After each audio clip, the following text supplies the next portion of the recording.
What if I told you that Genesis 6 contains one of the most mysterious and controversial passages in the entire Bible? A passage that speaks of giants, fallen angels, and a world so corrupt that God had no choice but to wipe it clean with a flood. Who were the Nephilim? Were they divine beings, mighty warriors, or something far more sinister? Stay with me as we uncover the shocking truth about Genesis 6 and the Nephilim. Let's start by reading the passage that has sparked centuries of debate.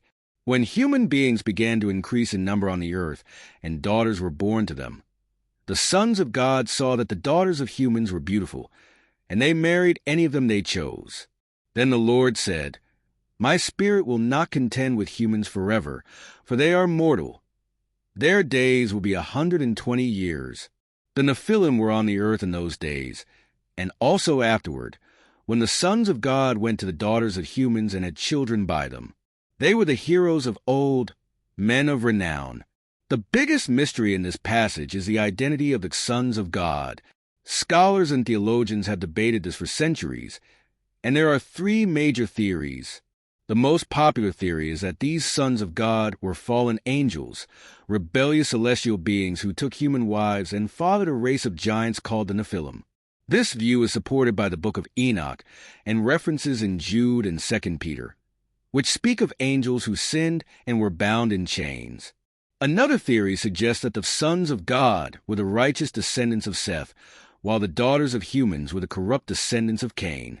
According to this view, Genesis 6 describes the intermingling of the faithful and the wicked, leading to moral corruption.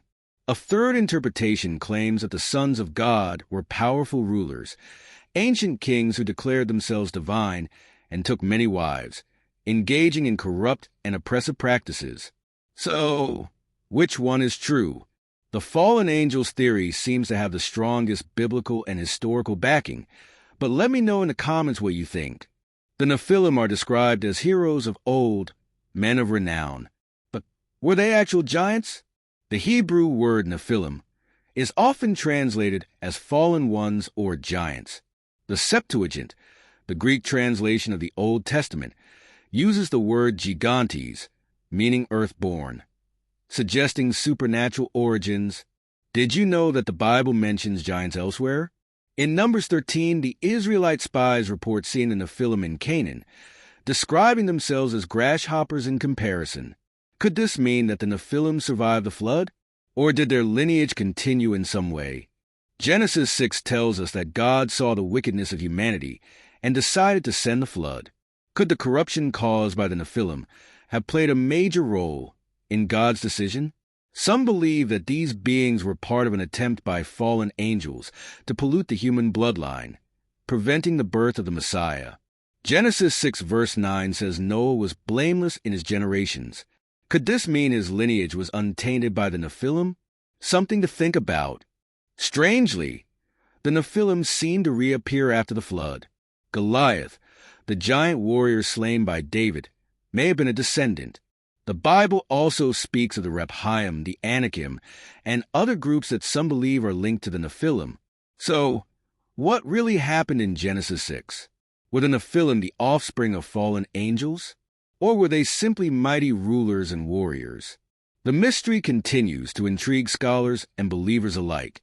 What do you think? Let me know your thoughts in the comments below. And if you enjoyed this deep dive into biblical mysteries, don't forget to like, share, and subscribe for more content. Until next time, keep seeking the truth.